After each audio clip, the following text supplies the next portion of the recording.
case of Christy Wilson. Christy Wilson was born on January 10, 1978 in San Jose, California. She attended Gunderson High School and later earned a business degree from California State University, Chico.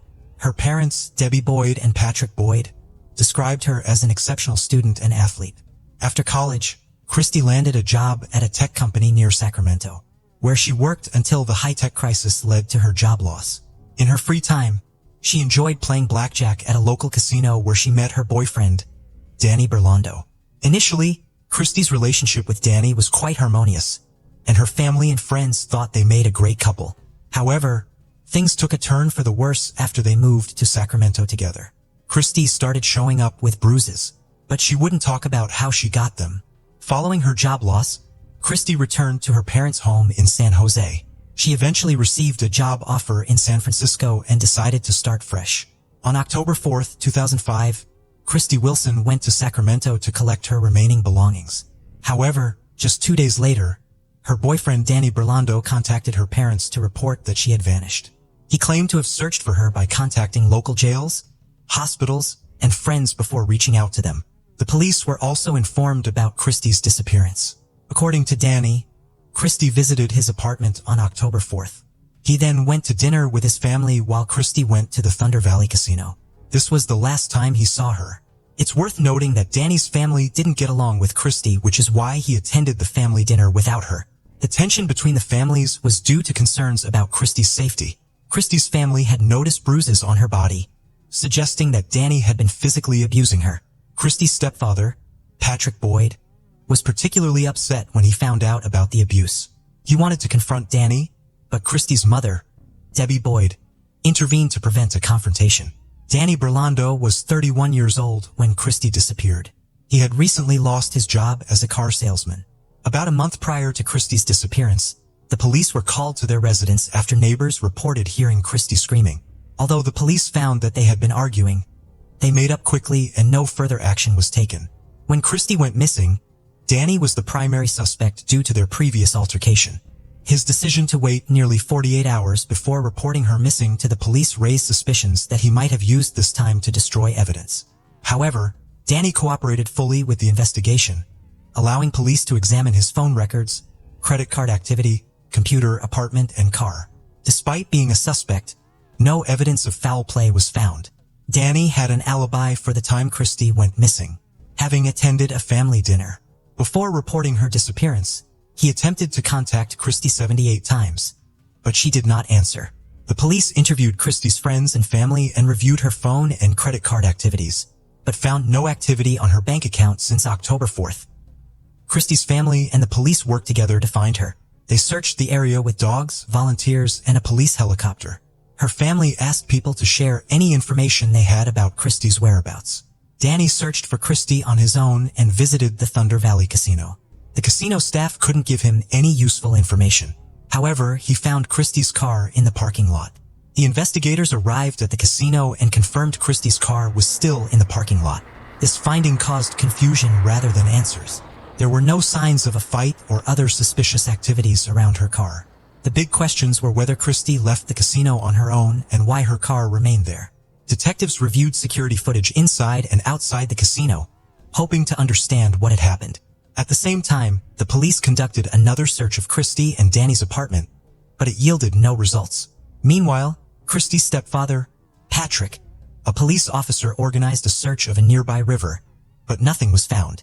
The investigation shifted its focus to Thunder Valley Casino, where Christy was last seen.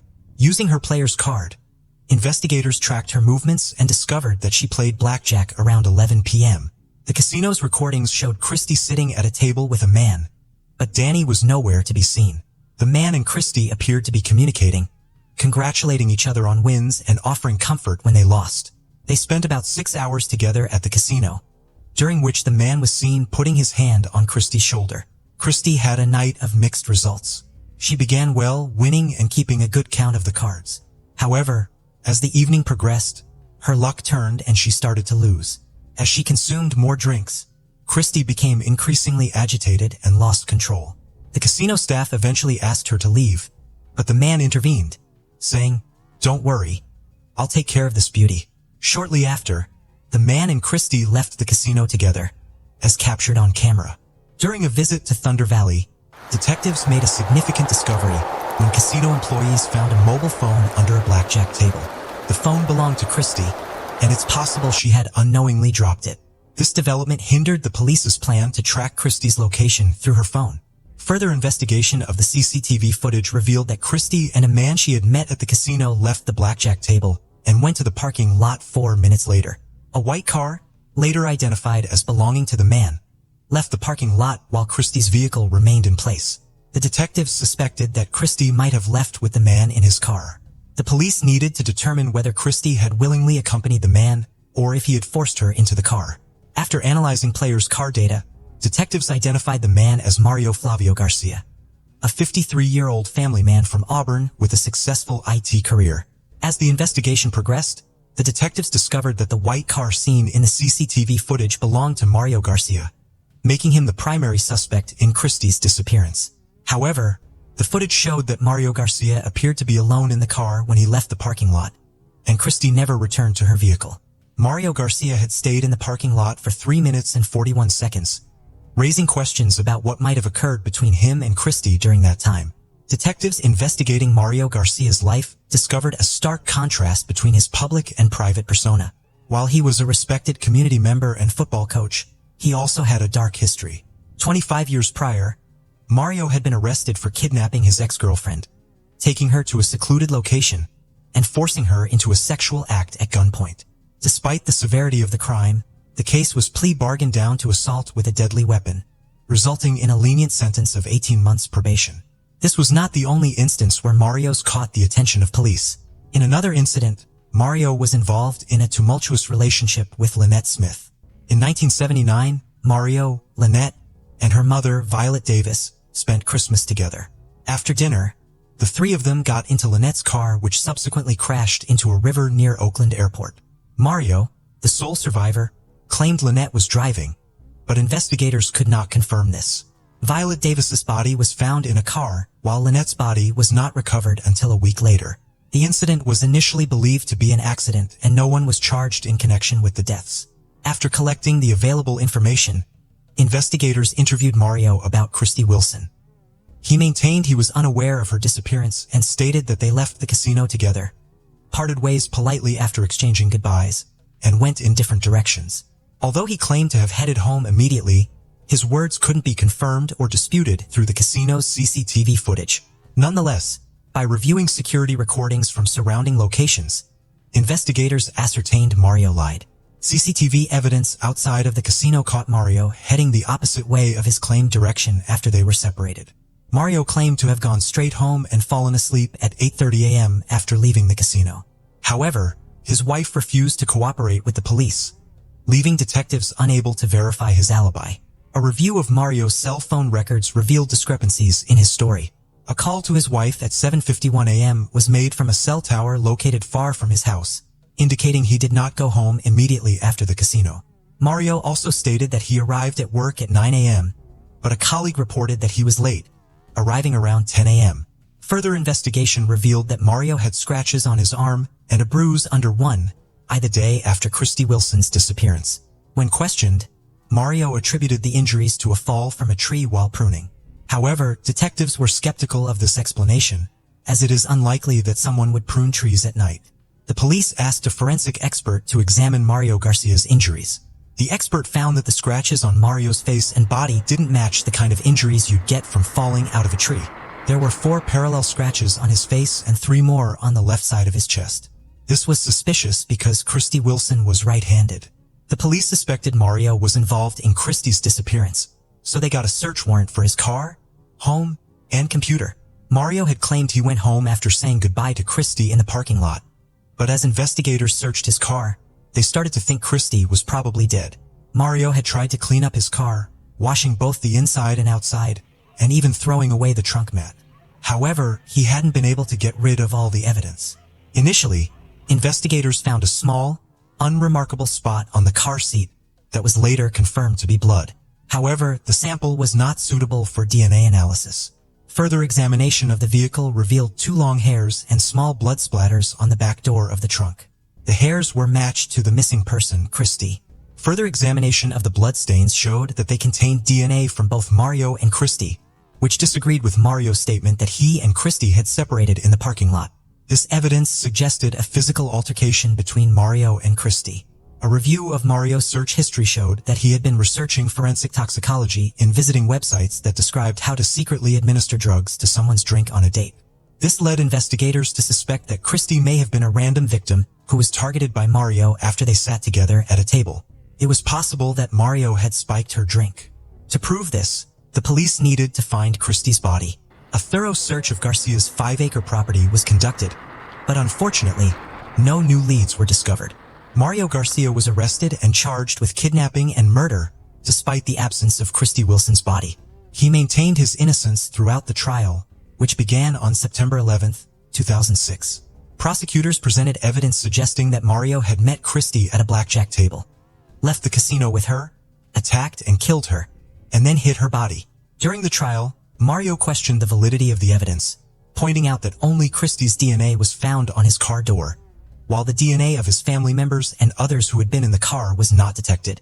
He suggested that the police had planted Christy's DNA as evidence. Mario stated to the court that he would not request leniency or pardon, claiming that he was innocent and did not commit the crime. However, the jury found him guilty on January 11, 2007, and he was sentenced to 59 years to life in prison. After the sentencing, Christy's family held out hope that Mario Garcia would finally reveal the location of her body. However, he refused to cooperate. As the years went by, the family struggled to move on with their lives, which had been forever changed by the traumatic experience. Mario's repeated appeals only added to their distress, despite being unsuccessful. The ongoing appeals prevented the family from finding closure and moving on with their lives.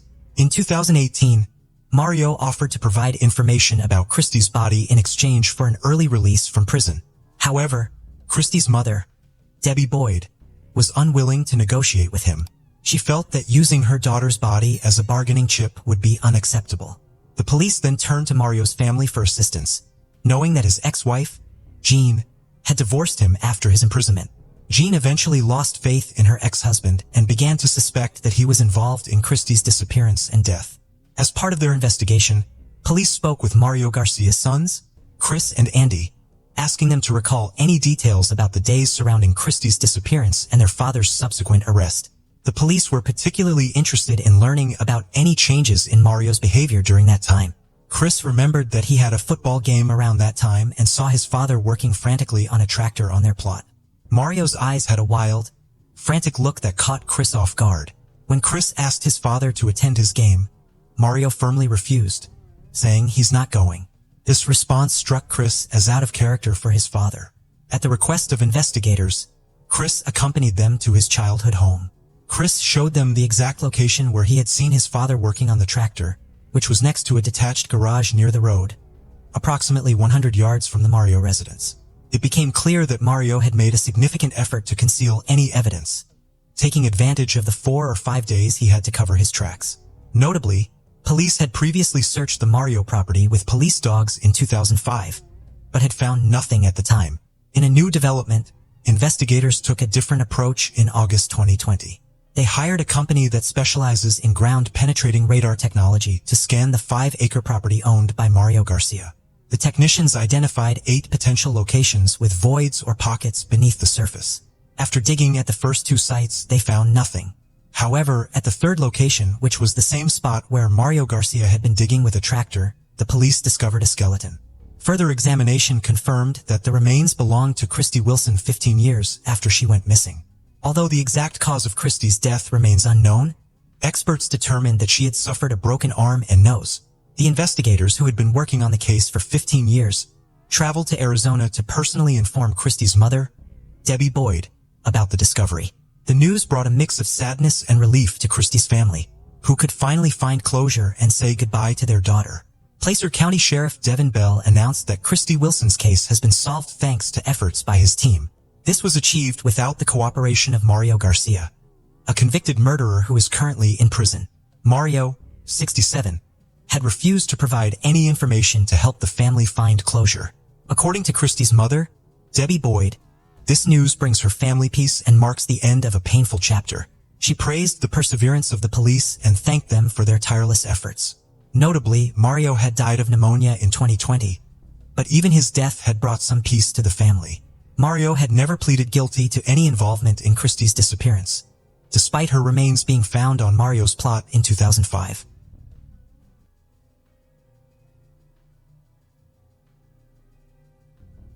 Mildred Matheny disappeared on Saturday, April 27, 1985, when someone saw her naked and immobile body on the dirt road at Jupiter's intersection of Old Indian Town Road and 125th Avenue North.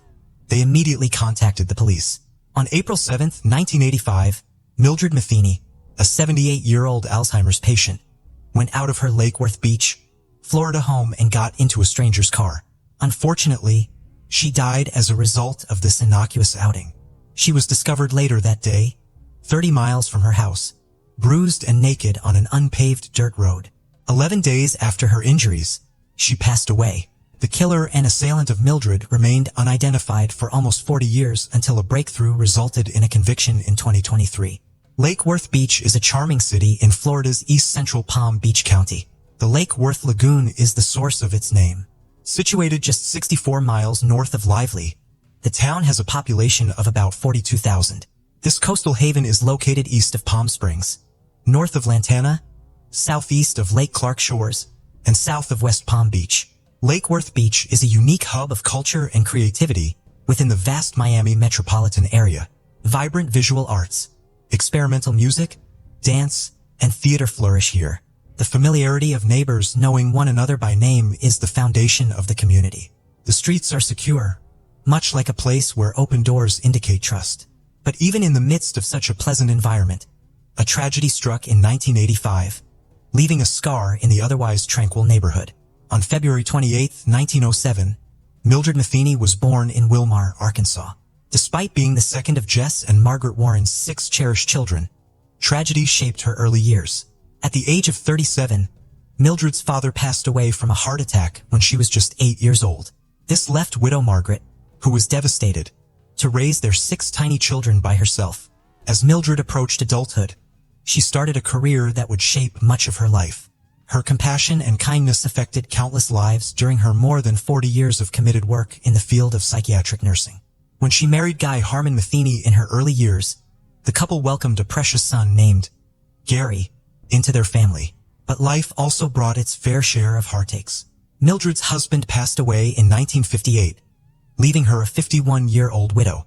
Mildred put in nearly 40 years of unwavering dedication as a psychiatric nurse in a Little Rock mental health facility to make a living. Afterwards, following her husband's passing, Mildred relocated to Palm Beach County, Florida, from her birthplace of Arkansas, seeking solace in the city's welcoming embrace. Mildred's 75-year-old sister, Gladys Nolan, offered her a home and companionship after she had persevered through difficult times in life. In Lake Worth Beach, their residence was situated on the 1300 block of Crestwood Boulevard. A life of service had characterized Mildred's journey. She not only took care of her brother as his mental state deteriorated, but also dealt with her own health problems as she got closer to 70. She started a new chapter in her life at her sister's home in Lake Worth as a result of her illness. The allure of Florida's stunning coasts drew her in, and her son and grandchildren encouraged her to make the courageous decision to move. The adjustment was not without its challenges, though. Her judgment was clouded by dementia and the transfer, which placed her in unfamiliar terrain. She was afraid to go outside without a reliable companion. When she and Gladys settled into their new Floridian home, she was excited and full of hope for a visit from her cherished grandchildren. On April 27, 1985, Mildred Matheny, dementia sufferer, disappeared from the tranquil enclave of her Lake Worth home at approximately 4:30 p.m. Witnesses claimed to have seen her at approximately 3:30 p.m. as she stepped out of her house wearing a shirt over pajamas, totally unaware of the impending catastrophe. An excruciating hour later, the alarm went off and she was officially reported missing. 7 hours after going missing, she was found unconscious, nude, and hurt on a remote dirt road by a bystander, about 20 miles from her last known location. After the bystander informed the police of his discovery, an investigation was sparked right away. Mildred's ordeal was evident on the dirt road, which was now contaminated by her blood-stained dentures and abandoned clothes. Her blood-stained dentures were discovered on the road, and her clothes were all over the place. She had a severe head injury, so they rushed her to Juniper Medical Center, where she was examined by a brain surgeon. The woman appeared to have been struck quite hard because of the heavy bleeding from her head and face. No one saw her being kidnapped, but her neighbors claimed to have seen her walking down the street in her pajamas at around 3:30 p.m. Mildred's injuries, especially the severe blow to her head, caused her to pass away 11 days later. The fact that she had been so viciously attacked broke people's hearts. The assault test was carried out by hospital nurses because the way she had been hurt was so horrifying. Everything came together for the detectives to piece together.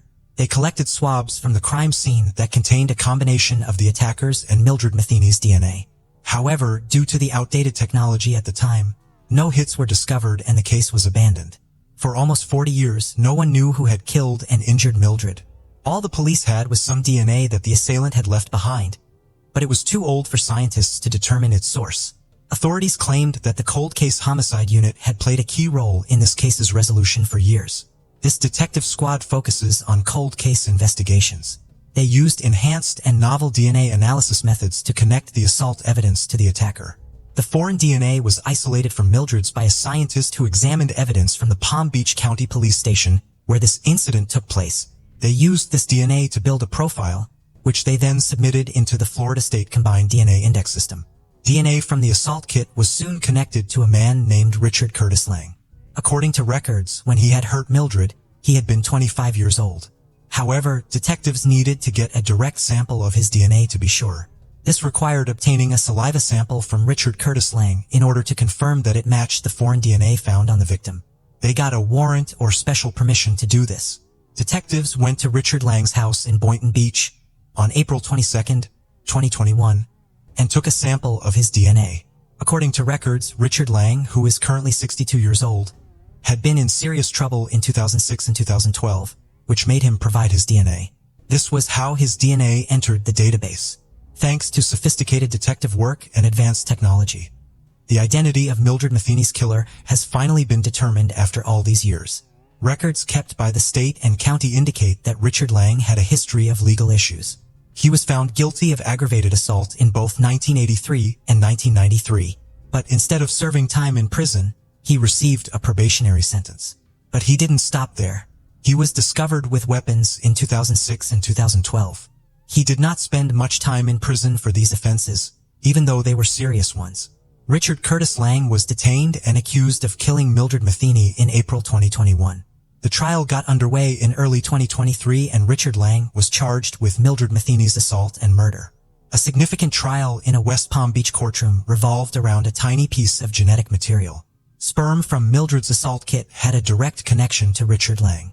The scientist who discovered the match testified in court during the trial. Although they were unable to confirm that the DNA they found originated from Lang, they asserted that the likelihood of it coming from him was 27 quadrillion times greater than that of it coming from someone else. Scott Skier, Richard Lang's attorney, argued that the DNA might also have come from Lang's close male cousins. Nevertheless, investigators did not run any DNA matching tests on any of them after classifying Richard Lang as a suspect. Assistant State Attorneys Joe Wilinski and Chris Che Mixon disagreed with this argument, reminding the jurors that no other family member was in Florida in 1985. They referred to it as speculative. In his 20s, Richard Lang left Massachusetts to work as a plumber in Florida. He was 25 years old when he brutally attacked Mildred Matheny. Thus, only one thing made sense. Richard Lang was the true offender. Richard Curtis Lang was given a life sentence in prison by Circuit Court Judge Dahlia Weiss in response to the most serious charge of first-degree murder. Lang, who was 63, was found guilty. Lang's family told the judge they would file an appeal after he was found guilty. In court, his lawyer read aloud the letter. They believed the conviction to be at odds with their knowledge of Richard Lang. They claimed that the man in court was not the same person they knew and that the charges against him did not align with who he really was. The letter provided an alternative account of the man who was found guilty in 1985 of causing severe physical harm to Mildred Matheny, a 78-year-old woman. Regarded as a devoted uncle, brother, father, and son, Richard Lang lived a respectable life, grounded in his Catholic beliefs. The judge was reminded in a letter by the great-niece of Mildred Matheny of the severe pain and agony Mildred had endured prior to her death. Mixon, one of the lawyers, read aloud a letter that Matheny's great-niece had written. It ran counter to Richard Lang's appeal for mercy. Mixon pleaded with the judges to remember Mildred Matheny's anguish and terror. Judge Weiss concurred that Mildred's death was brutal and horrifying. In addition to the previous life sentence for killing, Mixon also asked for a second life sentence for battery. Judge Weiss agreed to 15 years, despite Scott Skier's request for 9. Mildred Matheny's death resulted in Richard Curtis Lang receiving a life sentence. Right now, he's spending the rest of his life behind bars. With all of the details, characters, and events familiar to you, bringing a case to a close may seem simple. It is impossible to overstate the emotional toll and complexity that accompanied such a journey, though. For more than 36 years, Gary Matheny had been waiting impatiently for a call similar to the one he eventually got. At last, he found out that his elderly mother's terrible death had been attributed to someone. He expressed his feelings by saying, "I'd given up hope." He had experienced years of unpredictability. At the age of 88, he was ecstatic to hear of the arrest.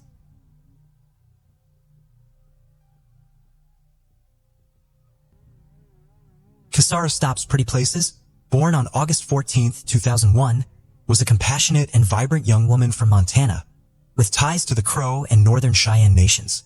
Known for her athleticism, Kissara excelled in basketball, football, cross-country running, and wrestling. During her teenage years at Hardin High School, she participated in plays, sang in the choir, and was admired for her kindness and love for animals, often caring for strays. Kissara dreamed of becoming a performer, pursuing acting and singing with determination. But her bright future was tragically cut short shortly after her 18th birthday. On August 24, 2019, Kissara was last seen in Hardin, a rural town near the Crow Reservation where she lived with her grandmother and legal guardian, Yolanda Frazier. Though it's unclear where Kissara was heading that day, she had planned to meet her mother the next day for a trip to North Dakota. When Kissara failed to show up and stopped responding to texts, calls, and social media, a significant red flag, her family grew increasingly concerned. That same day, Kissara's aunt, Priscilla Boltio, tried to report her missing to the Big Horn County Sheriff's Office. However, she was falsely told there was a mandatory waiting period before filing a report. Under Montana law, anyone under 21 is considered a minor, and an Amber Alert should have been issued immediately. Instead, it took until August 27th for her family to officially file a missing persons report. Authorities dismissed their concerns, claiming Kissara was likely with friends, despite her uncharacteristic silence.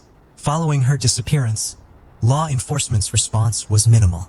Reports indicate they did not actively search for Kissara, nor did they distribute flyers to help trace her last movements or encourage witnesses to come forward. Priscilla felt that Kissara's troubled past and history of running away led law enforcement to disregard her case. This lack of urgency and support left her family struggling to uncover the truth about what happened to Kissara.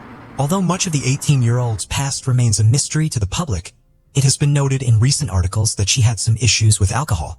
In April of 2019, she was found unresponsive at school because she was heavily intoxicated, and she had to be rushed to the ER. Then on August 29th, a passing jogger discovered Kissara's body by a woodpile in the back garden of a home at the intersection of Mitchell Avenue and Rangeview Drive in the Hardin suburb, where she was last seen alive 5 days earlier. The homeowner was out of town when her body was found and had no connection to the teenager. Kissara's family were not notified immediately that a body had been found. Reports of a teenager's remains being discovered began circulating on social media, and the family caught wind of the rumors. They began to fear the worst. Vasilia went to the scene to ID the body, but was turned away without being able to view the remains, and the local media were not alerted to the fact that a body had been found. Quezer's mother, along with Yolanda, then went to the local mortuary so they could view the body on September 1st. But they were informed that the body didn't belong to the missing team, and so the family continued the search. It wasn't until 10 days later, it was revealed that the body was in fact Caesar's. The coroner ruled that she had perished on August 26th and that her death was suspicious. Her remains were already badly decomposed, so the cause of death could not be determined. Asphyxiation could not be ruled out.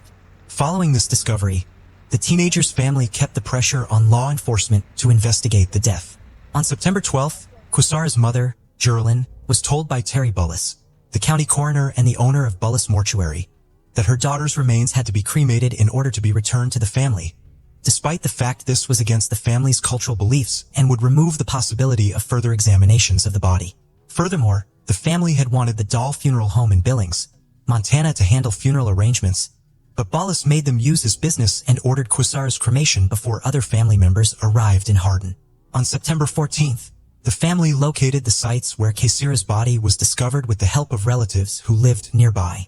They had attempted to visit the area a few days earlier, but were unable to because the scene was no longer sealed off, and there was no demarcation of where the body was found. At the scene, they performed a ritual ceremony and noted that the area was very visible and had high traffic. A neighbor, Jason Cummings, who had found the body, told the family that the police had removed Kaysira's phone from her pocket and that he had told them to charge it so her family could be contacted.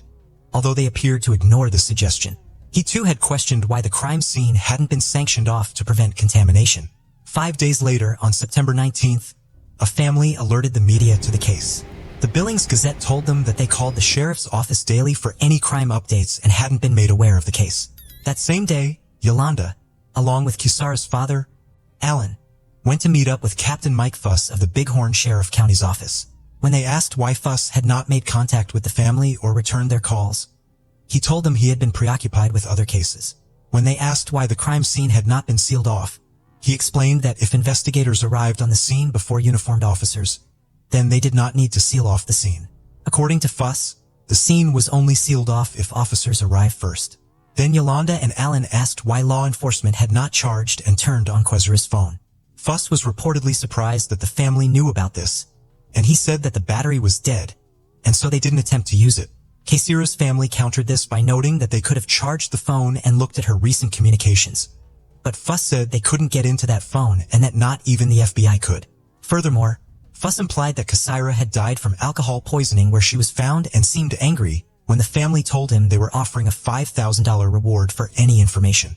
He also revealed that the original investigator on the case, Jeremy Middlestat, had stepped down because he, quote, couldn't handle it.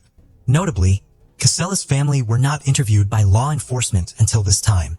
They also spoke with the Bighorn County Attorney, Jay Harris, who told the family that the coroner, Terry Bullis, had a conflict of interest in his position as a funeral home business and the counseling medical examiner.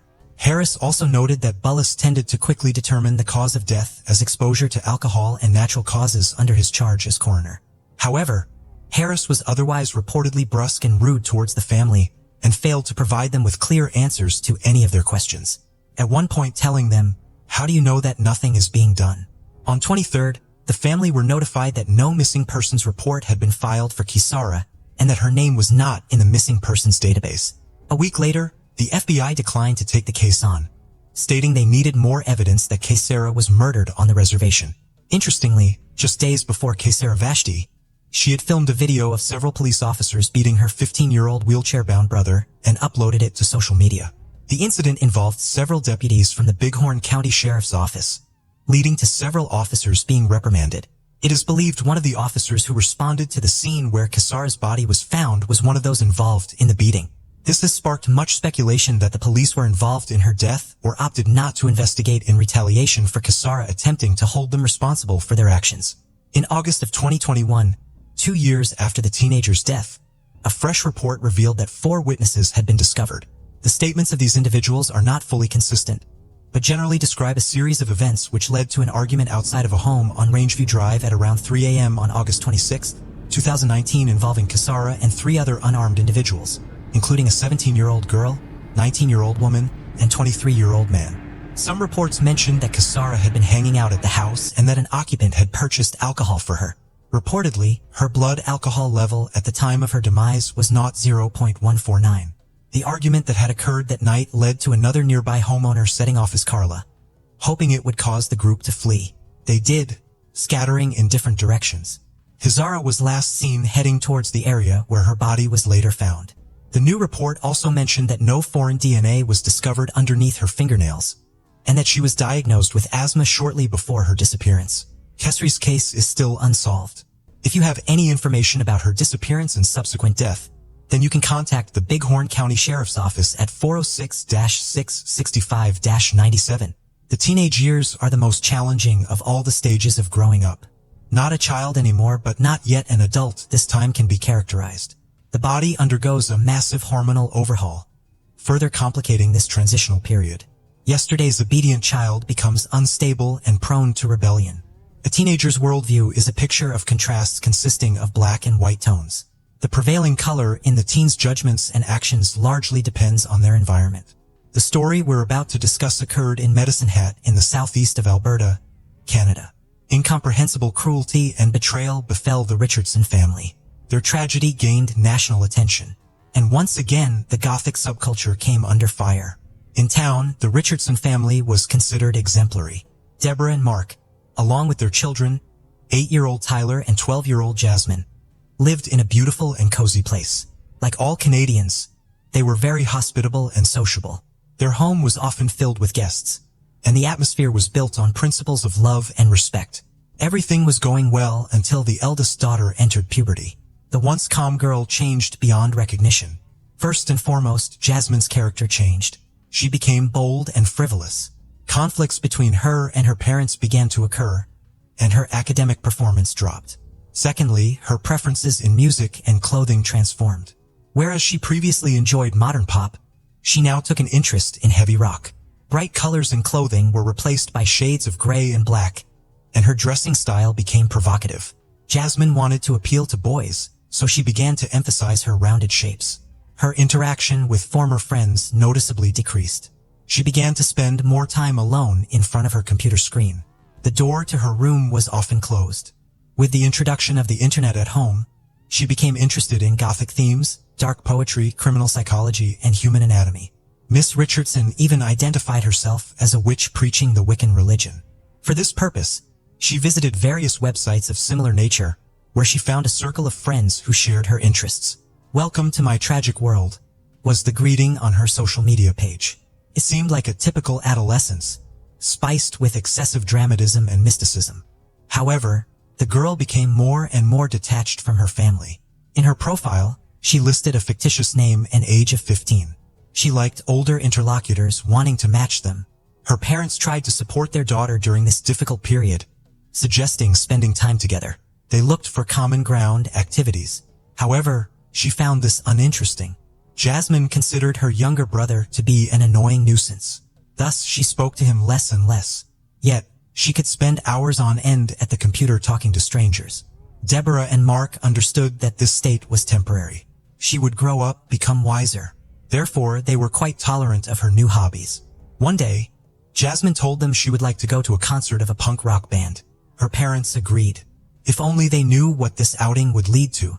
Early 2006, Jasmine Richardson went to a concert of a local youth band pursuing her own interests. Knowing he would be there, Jeremy Steinke, the boy who had been stirring her heart for months. He too was fascinated by Gothic culture. They met on a vampire enthusiast's website where they occasionally communicated. Jeremy portrayed himself as a 300-year-old werewolf thirsting for blood. To prove it, he wore a vial of blood around his neck, though it was unclear whether the fluid was of human or animal origin. Nonetheless, the boy clearly considered himself special, which Jasmine found very appealing. Meeting at the concert, the young people grew even fonder of each other. Eventually, Steinke asked her out and she joyfully accepted.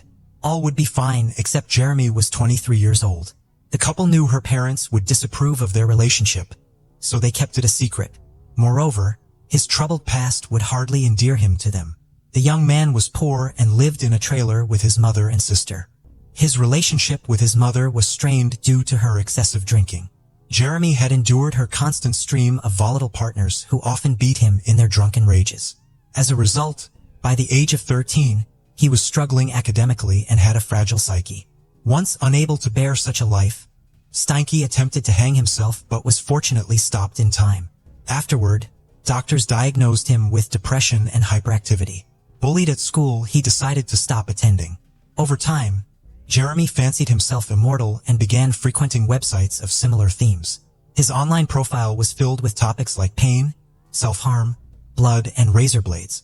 No one knew about the couple's forbidden relationship except their friends, who found their love, to say the least, peculiar. Their communication would have remained a secret had the Richardsons not started monitoring their daughter's excessive internet use.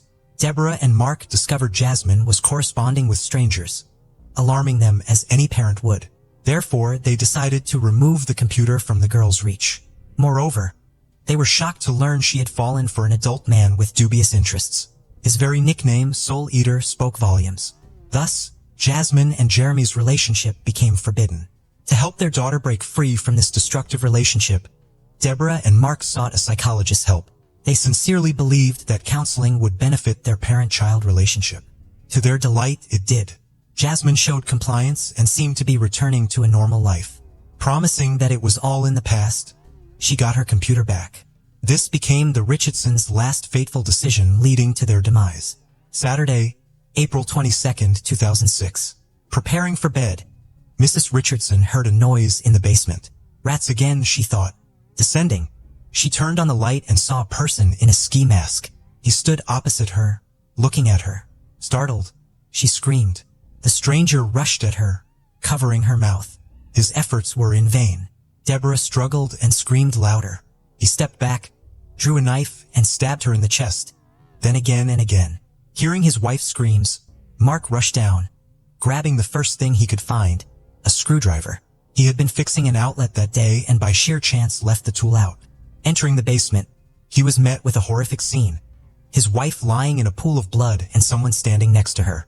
Mark immediately attacked the intruder but received a stab wound to the stomach followed by more stabs. As the searing pain subsided and his eyes began to close, Mr. Richardson quietly asked, "Why?" "Because your daughter wished it," the attacker replied. Upstairs, Tyler was the only one left. The boy sat on his bed in his pajamas, too frightened to move.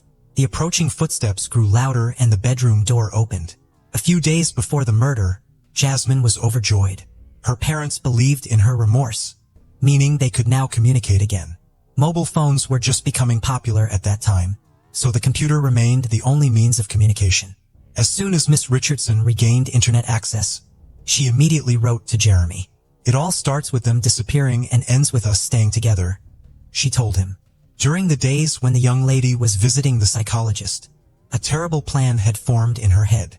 It solidified over several days of punishment. Surprisingly, Steineck found it enticing, but added that everything needed to be done creatively and with attention to detail. The couple understood that they could not be together as long as the Richardsons were alive. Later, Jasmine's friends recalled how often she spoke about her parents, particularly how much they annoyed her. Therefore, she wanted to damn their lives.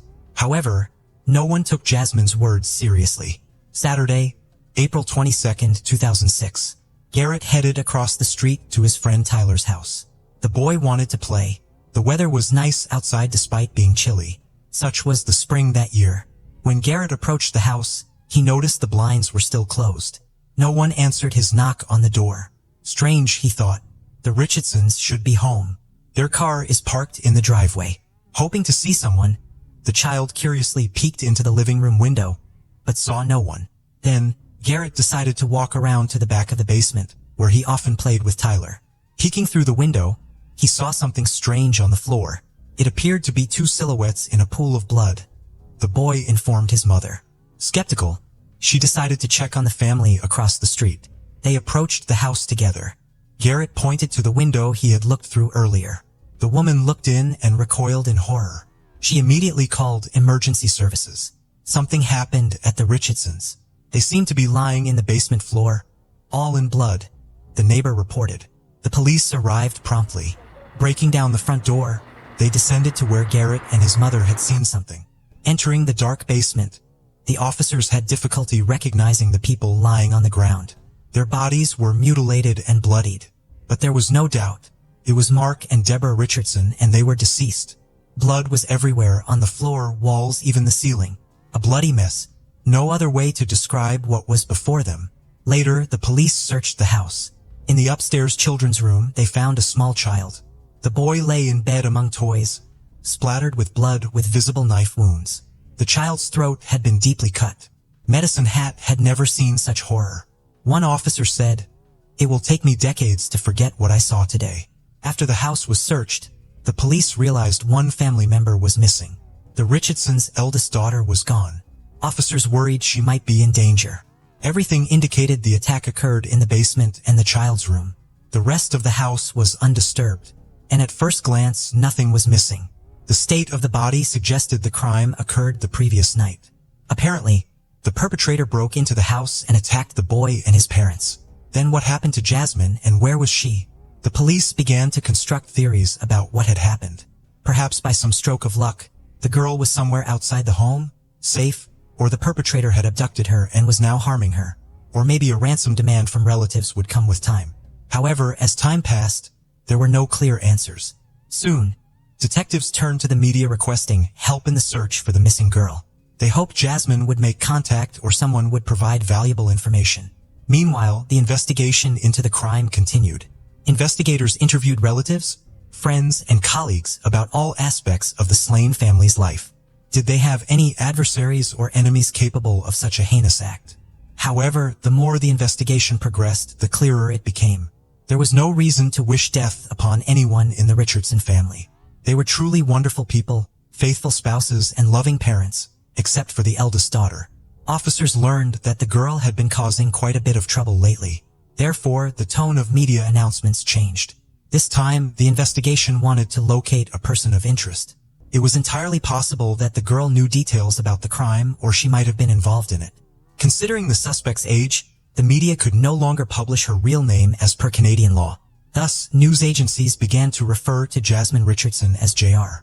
After it became known about her relationship with Jeremy Steinke, the couple was declared wanted. Initially, the search for the young lovers began among their friends and acquaintances, thinking they might be hiding out with them.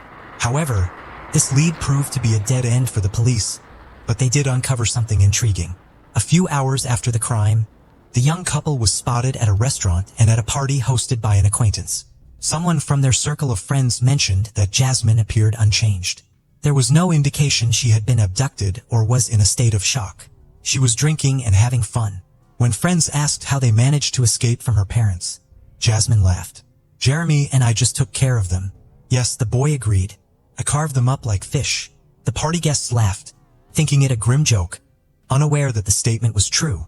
The involvement in the crime was also confirmed by a comic found in Jasmine's school locker, where she detailed how she would deal with each of her family members, with her boyfriend as her accomplice. Photos of the suspects were distributed widely. It was only a matter of time before a citizen would step forward with information about their whereabouts. Soon enough, information came in.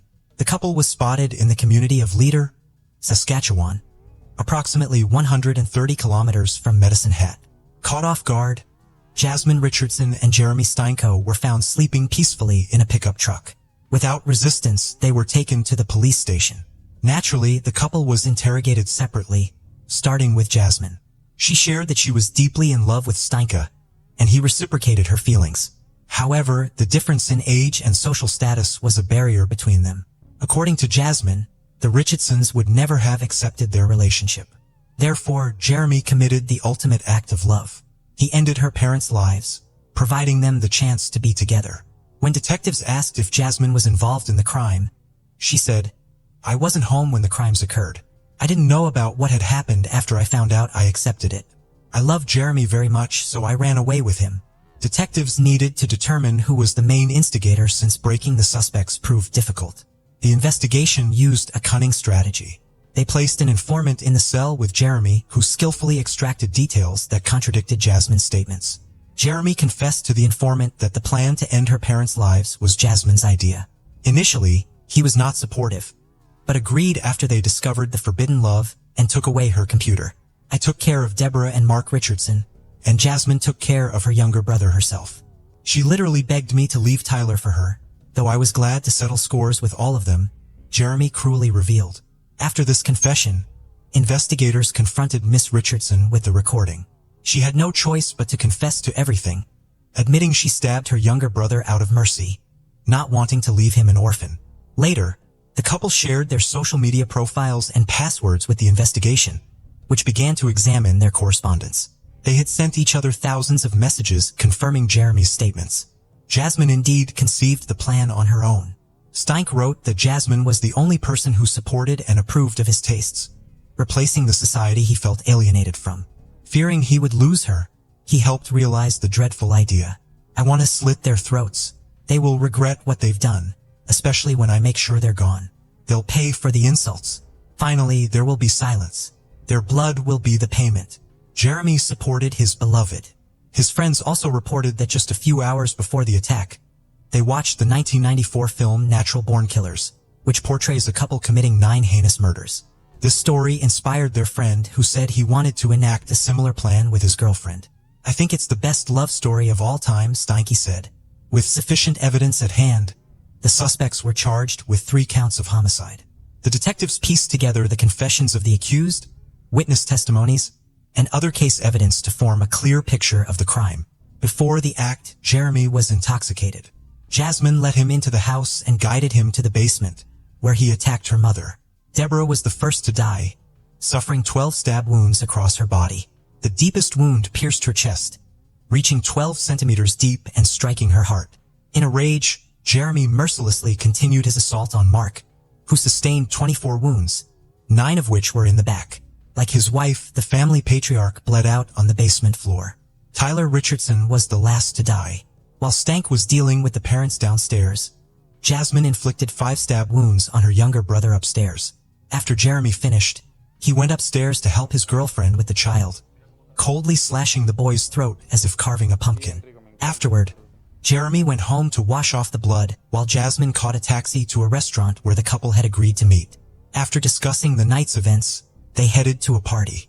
A friend of Jeremy's, Casey Lancaster, helped them dispose of the evidence and reach Saskatchewan. Words fail to describe the horror they created. The couple embarked on their murderous spree with such ease and nonchalance as if driven by some otherworldly force. It is shocking that during interrogations and their time in custody, not a word of regret or remorse was uttered for their actions. While detained, they wrote letters to each other calling themselves legends and immortals. In one letter, Steinke proposed to Richardson, who joyfully accepted. Then unexpectedly, their mad love began to fade like last year's snow. During the trial, they shifted the blame onto each other.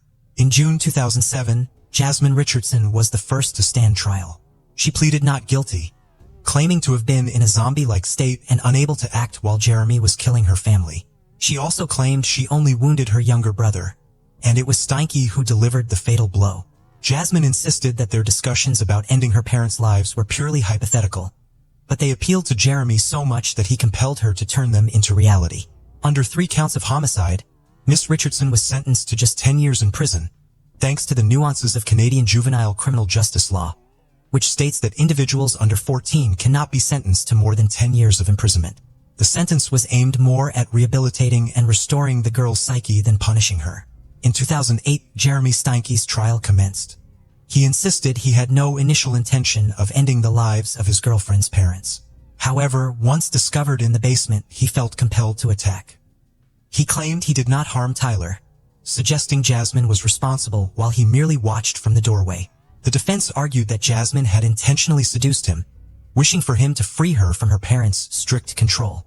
Some friends testified that Jeremy had sought their help with the act, driven by his fear of losing Jasmine to the extent of being willing to do anything. The lawyers also requested the charges be reduced to manslaughter, arguing Steinke was under the influence of substances at the time of the act. Steinke's inconsistencies emerged when, asked by the prosecution why he committed the act, he replied, "When you find your other half, you do whatever it takes for them." Throughout the trial, he remained indifferent to the proceedings but broke down when Jacqueline May, his mother, testified in his defense. She admitted to bearing significant guilt for his upbringing as he was often attacked by her partners, subjected to beatings and rejection. Steinke was found guilty on 3 counts of first-degree homicide, receiving 3 life sentences. He would be eligible for parole no earlier than 25 years later, in 2033. Charges of complicity in the act against Casey Lancaster were dropped. In Medicine Hat Court, she was found guilty of obstruction of justice, sentenced to a year of house arrest, and prohibited from consuming drugs and alcohol. While in custody, Jeremy Steinke changed his name to Jackson May. Jasmine Richardson's 10-year sentence included 4 years in a psychiatric facility where she was diagnosed with conduct disorder and oppositional defiant disorder, indicative of a refusal to follow rules and socially unacceptable behavior, typically more associated with children than adults. This underscored her psychological immaturity and instability during her relationship with Steinke. In her final years under conditional community supervision and attending special programs, medical professionals reported her genuine remorse. After serving her full sentence, she was released in 2016. Apparently, Jasmine Richardson lives in Canada under an assumed name, her true identity still protected from media disclosure. Her return sparked significant public debate, with some arguing she deserved a second chance. while others believed she warranted a harsher penalty. Nonetheless, the residents of Medicine Hat would prefer not to have Miss Richardson as their neighbor again, given the brutality of her crime. Whether Jasmine has truly changed after spending her formative years in detention remains to be seen. Time will tell.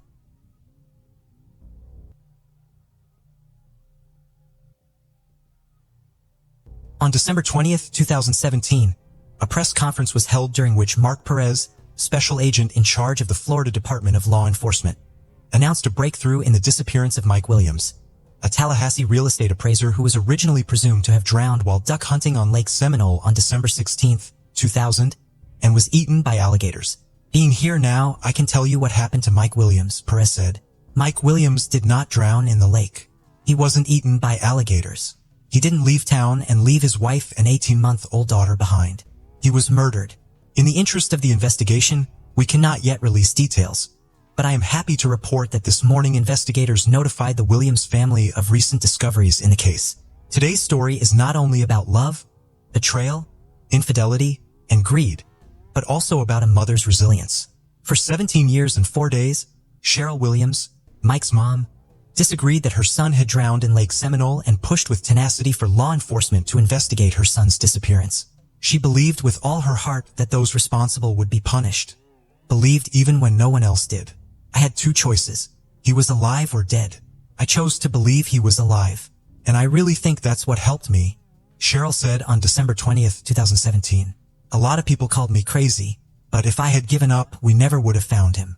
The day before the press conference, Brian Winchester, a close friend of Mike and his wife Denise, who later married Brian, was sentenced to 20 years in prison. Mike's mother was right. Retribution came to those responsible, and ironically, they were the cause of the truth coming out. In 2000, Brian and Denise's affair, which began in 1997, turned into a murder. And years later, they went from lovers to strangers who didn't trust each other. Brian was very afraid that after the divorce, Denise would inform the police about what had happened to Mike, so he attacked her. Denise, on the other hand, went to great lengths to get him a life sentence. She was very persuasive in asking the jury for the maximum sentence. And it was these efforts that led to Brian having nothing to lose. And he made a deal with the prosecutor. Brian was sentenced to 20 years in 2017 for the kidnapping of Denise Williams, but he avoided a life sentence. Denise was celebrating the victory and was unaware that the conviction was part of a deal in which Brian Winchester, 49, admitted to planning the murder and a 17-year cover-up of the murder and received immunity from any prosecution for his role in the case. In exchange, he led investigators to Mike's body and gave a full and truthful confession. It would only be a few months later, and on May 8, 2018, Denise Williams would be arrested. At first glance, things are a little confusing, aren't they? Let's break down this case in detail. Jerry Michael Williams was born on October 16, 1969, in Bradfordville, north of Tallahassee. The son of a bus driver and a kindergarten teacher, family and friends called him Mike. Even though the family didn't have much money, and the boy, along with his older brother, grew up living in a trailer. Those were happy times. The parents cared about their son's future, and instead of building a house, they set aside money for the education of both boys, who themselves worked part-time at night in supermarkets. The sons enrolled in North Florida Christian High School. There, Mike excelled. He became student council president, played soccer, and was active in the Key Club. At the age of 15, Mike started duck hunting as a hobby and met Denise Merrill. The young lad was a soccer player and student council president. Denise was a cheerleader and council secretary, and they began dating. Friends thought they were a great couple. While still in high school, Mike became best friends with Brian Winchester, whom Denise introduced him to. Brian later had a friend, Katie Thomas, and the two couples remained friends for the rest of Mike's life. After high school, Mike attended Florida State University, where he majored in political science and urban planning. The lovers graduated together. Denise became a public accountant. Mike became a real estate appraiser. Mike proved to be a valuable worker. He often worked 15 hours a day, and of course his career took off. In 1994, the young, successful man married Denise. It was around this time that Brian married Kathy as well. All four of them continued to stay in close contact. Mike loved his wife dearly, strived to provide for their family as best he could, and had incredible energy. At the age of 31, Mike Williams achieved considerable success. As a real estate appraiser, He was earning nearly $200,000 a year. The couple was able to afford a home in a small, upscale neighborhood on the east side of town, and in 1999 became happy parents. They had a daughter whom the couple named Ansley. Mike's friends told me that he was always prudent. Since the young man was engaged in quite risky activities, he wanted to be sure that in case of disaster, his family would definitely be taken care of. Not surprisingly, Mike turned to his best friend who was working as an insurance agent at the time. Ryan sold him 2 insurance policies for $250,000 and later for $500,000. In 2000, Mike's father passed away. Williams was so stunned by this suddenness that, wanting to financially secure his own family, he again turned to a friend, helped Mike to insure his life for $1 million. Thus, about 6 months before his disappearance, the life of the loving father of the family was insured for almost $2 million. According to Denise, on the morning of December 16, 2000, her husband woke up early to go duck hunting on Lake Seminole, a large reservoir connected to the Apalachicola River. It was the day of their 6th wedding anniversary, and the couple planned to celebrate the date at night in Apalachicola, a small town on the bayou. The wife and daughter waited for Mike at home at noon, but he never returned. Naturally, Denise became concerned and called her father, who in turn called Mike's best friend, Brian Winchester. Together with his father, Brian drove to Lake Seminole. There they found Mike's Ford Bronco car near the boat dock, but Mike himself was nowhere to be found. The men went around to all the places Mike liked to hunt, but couldn't even find the boat, so they decided to call the police. After investigators from the Florida Fish and Wildlife Conservation Agency were called, the search for Mike began. A few hours later, a helicopter pilot found the boat drifting about 225 feet from the boat ramp. A search of the boat turned up Mike's shotgun, still in its case. Apparently, he never got to use it. The search became a rescue operation. Locals believe that before the 3 rivers were dammed to form the lake, the reservoir was the site of an orchard. Thus, the lake got its name Stumpfield due to the many remaining stumps that protruded above and below the water level, requiring careful handling of any motorized boat in the area. Because of this, searchers speculated that Williams hit a stump on his boat, fell out, and submerged himself in the water. His wading boots filled with water, and he probably drowned when he couldn't get out. Several other agencies were called in to help, including a dive team from Montgomery, Alabama, and the Jackson County Sheriff's Office. But the extensive and methodical search yielded nothing. Mike was never located. A week passed and the rescue operation turned into a body search operation. Teams were given probe holes to probe the bottom of the lake, and dogs were brought to the site. 10 days into the search, volunteers found the camouflage patterned hunting hat that could not be linked to Williams. Officials with the Florida Fish and Wildlife Conservation Agency speculated that Mike had been eaten by alligators, which is why the body could not be found. There were actually quite a few alligators living in the lake. The Florida Department of Law Enforcement found no signs indicating a violent death and agreed with that theory. After 5 weeks, the search was called off. The day after the search was called off, Denise held a memorial service for Mike less than 2 months after the alleged accident. It seemed to everyone that Denise had come to terms with the loss of her husband, but Mike's mother had not. 6 months later, in June 2001, an angler discovered wading boots floating in the lake. Divers searched the lake area and retrieved a lightweight hunting jacket and flashlight from the bottom. In one of the jacket's pockets was a hunting license with Williams's name and signature. The find raised many questions. Neither the hunting jacket nor the boots had visible teeth marks indicative of an alligator attack. None of the items found showed signs of having been in the water for 6 months. The boots were not slimy and the flashlight still worked. However, a week later, Denise's attorney asked the court to declare Mike Williams dead. Based on the items found, he suggested that alligators and other aquatic life had swallowed the body whole. The motion was granted. The death certificate said Mike died on December 16, 2000. Cause of death: accidental drowning while duck hunting on Lake Seminole. The body has yet to be recovered. This is how Mike Williams' story might have ended if not for Cheryl Williams, who refused to give up and continued to search for her son.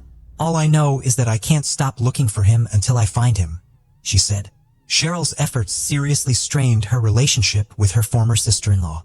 Denise demanded she stop searching and accept reality. She said, "I'm tired of seeing articles about Mike and his disappearance. I just want to move on with my life. If you keep pushing this investigation, you will never see your granddaughter again." Cheryl couldn't give up on her son, and Denise carried out her threat.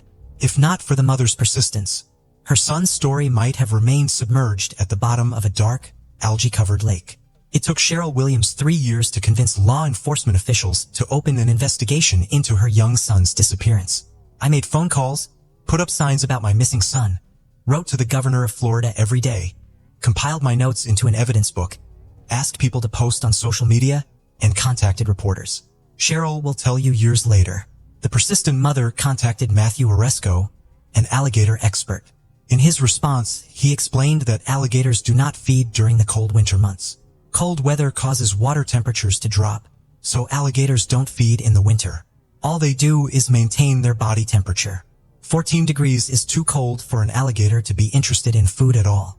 Moreover, Oresco wrote that after an alligator kill, there is always forensic evidence left behind.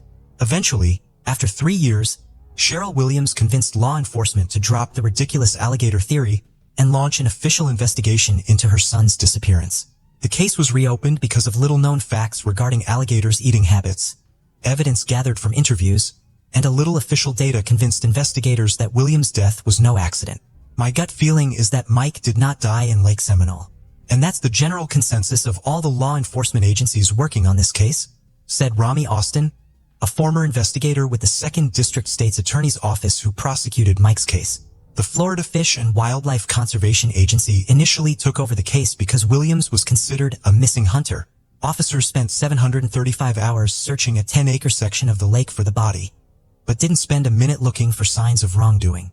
Jackson County Sheriff's deputies brought in to help with the search also did not consider other possibilities. Investigators interviewed everyone involved in the search and police officer, David Arnett, who was present at the scene that day. Years later said, "Some things immediately look strange. Williams didn't usually hunt alone. His truck was found in an undeveloped area from which he would have had to drag the boat over mud, not on the nearby concrete boat launch he usually used. A terrible storm that night should have pushed the boat to the east shore, but it was found on the west shore. The boat's motor wasn't running, but it was full of gasoline. If Mike had been driving the boat and fell out of it, it would have continued to float in circles until it ran out of gas. Unfortunately, law enforcement began to doubt too late that they were dealing with a simple drowning. The crime scene had already been trampled by numerous volunteers and searchers. A car that could have served as a clue was taken by the family without any verification. Potential witnesses were missed. Denise Williams and Brian Winchester became suspicious to investigators because they learned that Winchester had divorced his wife Kathy and married Denise. They also learned of Denise's unexpected financial gain of nearly $2 million from her late husband's life insurance policy. Detectives determined that it was Winchester who sold the policy to Mike. They also found it strange that Denise, as Mike's wife, did not want to have anything to do with the investigation and tried to prevent Cheryl's activity, even forbidding the grandmother to communicate with her granddaughter. In 2005, the newly married couple were called in for questioning, which gave nothing new to the investigation.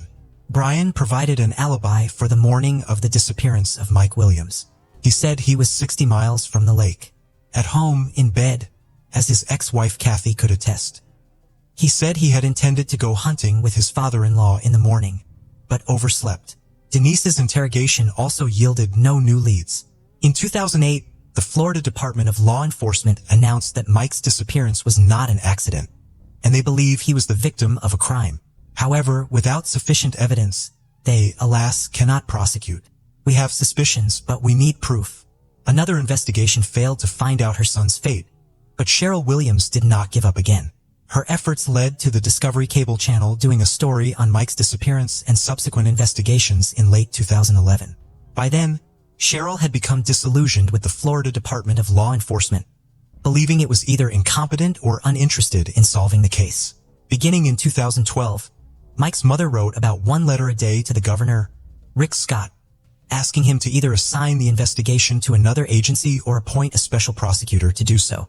Cheryl sent 2,600 letters to the governor over 9 years. In 2012, Denise caught Brian cheating, and they broke up. The following year, Denise filed for divorce. After a few more years, an appraisal of the former family home was to take place, after which even property issues would no longer bind them. This event was a turning point in Mike's case. Brian didn't want a divorce. Denise didn't want to continue the relationship. They were constantly fighting, and the Williams investigation was poking fun at them. Brian would call Denise, and she stopped returning his calls. He couldn't handle the stress level. On August 5, 2016, the day a real estate appraisal was due as part of a court order, Denise left her home to drive to work at Florida State University. While talking to her sister on the phone, she saw someone climb over the back seat of her car. Turned out to be Winchester. Brian pressed a loaded gun against Denise's ribs and told her to drive straight ahead. He said he had to do that because she wasn't answering his calls. Denise tried to calm Brian down, agreed with everything he said, and promised to give him a chance to save their marriage. Brian believed it. Denise assured him that she wouldn't go to the police and report what he had just done. And Brian got out of the car. As he got out, he took the brown sheet, plastic sheeting, bleach sprayer, and tools with him. It became clear that Denise had miraculously escaped death. Denise called emergency services. Brian was quickly arrested and charged with kidnapping, which is a first-degree felony in Florida, and carries a life sentence as the maximum penalty. He was also charged with domestic violence and armed burglary. The court decided to keep Brian in custody without bail. Cheryl Williams expressed hope that this development will lead to the solving of her son's disappearance case. Brian is not going to let Denise run around alone with all that money, she told the New York Daily News. I pray that he will tell us what really happened. And Brian did tell, bargaining himself an extremely favorable deal with the prosecutor and avoiding a life sentence. At first, I think we were all doing really well, but I wasn't a good husband. Brian began his story. One day, I found a note in my first wife Kathy's purse and realized she was cheating on me. I wanted revenge. We often went to bars and concerts with Denise and Mike. I had been friends with Denise since high school. I was never really attracted to her. But after Kathy cheated on me, I started looking at other women differently. The affair between Brian and Denise began in October 1997. One time, drunken sex at a rock concert quickly escalated to frequent secret meetings. We started meeting at hotels during the workday. We met whenever we had the opportunity. Brian recounted he did not want to divorce. Denise made it clear that she would never divorce her husband. Public opinion was important to her, and she did not want to share custody of her daughter. Over time, the affair became more than just meeting for casual sex. Denise and Brian thought of themselves as a couple, exchanging gifts and love letters. It became clear that they couldn't go on like this. They could not be without each other, and divorce was unacceptable to Denise. Her pious image was not to be harmed. Around this time, Mike almost died in a hunting accident. Brian saved him, and Denise suddenly saw a way out of the situation. After the deal with the prosecutor, Brian will reveal. The year 2000 prompted us to start talking about Mike and Kathy's death. Denise wanted it all on me, not her. And she wanted a scenario where it wasn't a murder, but an accident. She wanted death to be left up to God. That way she could live with it. After considering various options, Brian and Denise settled on a boating accident. In doing so, they timed the murder so that they could get the maximum possible payout on Mike's life insurance policy. They both realized that Mike had to be killed before one of the 3 policies expired at the end of December 2000. The plan was in place. Brian called his friend to go hunting. He said he'd found a great spot on the shores of Lake Seminole. Mike expected to go there with Brian and return home by noon to celebrate his anniversary with his wife. I told him that we were going to go to a special place and that he absolutely had to bring his wading boots with him. I had to make sure he took them with him because it was believed that if you fell overboard in wading boots, you would drown very quickly. The plan was to make death look like an accidental drowning. Once Brian and Mike were in the water, Brian pushed Mike out of the boat. But instead of sinking, he grabbed onto the stumps and began to wade through them to the shore. Brian panicked. I didn't know what to do. Mike started calling loudly for help. I didn't know how to get out of this situation. I had a shotgun. I was panicking, and I shot him in the head. I didn't think about what I was doing. Things didn't go according to plan, and I needed to cover up what happened. There was hardly any time left. I should have been back home by now and getting ready to go hunting with my father-in-law. No one knew I was at the lake with Mike, so I decided it would be best for me to drive home and pretend like I had overslept. I drove home and hoped that Kathy was still asleep. I entered the house as quietly as I could. Katie was asleep. My phone was on the floor. I went to bed, called my father-in-law, and apologized. Brian did everything he could to create an alibi for himself. Then he hid the body. Denise didn't know that Brian had shot Mike in the head and buried him. Brian tried to tell her, but she didn't want to listen. It was enough for her that her husband was gone. Denise wanted to go on living with the idea that it was God who kept him from swimming out and let him drown. According to Brian, they promised each other that neither of them would ever say anything. Denise and Brian justified what happened by saying that the main reason Mike was killed was because it was impossible for them to live together. "We said the money was just the cherry on the cake," Brian would pronounce in court. Investigators learned that it was Brian who planted a hat, boots, flashlight, and license. First, he needed to keep searchers from leaving a lake, and afterwards he needed grounds to pronounce Mike dead so Denise could get insurance. Since a recognition process usually takes about 5 years, the lovers managed it in just 7 months. Including Social Security and other benefits, Denise received about $2 million. On May 8, 2018, Denise Williams was charged with first-degree murder, conspiracy to commit murder, and accessory to a felony which carried a life sentence. Denise pleaded not guilty to all 3 charges. In February 2019, she was sentenced to life in prison. 5 months later, Mike and Denise's daughter, Ansley, received all of her late father's assets and insurance money owed to Denise.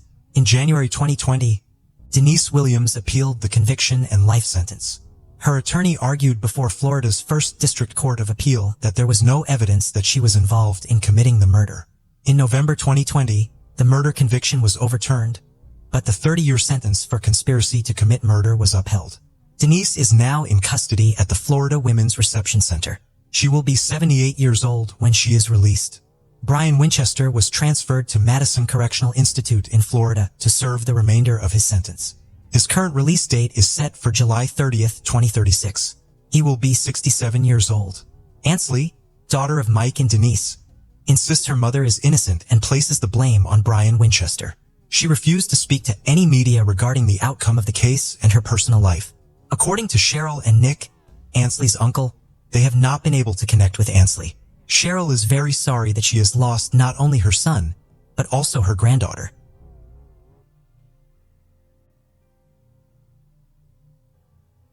The case of Amanda Plass.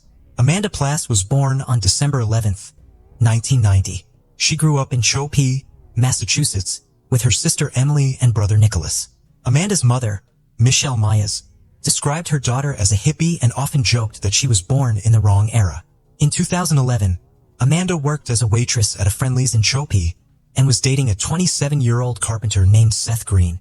On August 26, 2011, Seth called 911 to report that he had found Amanda unconscious in the kitchen of her third-floor apartment.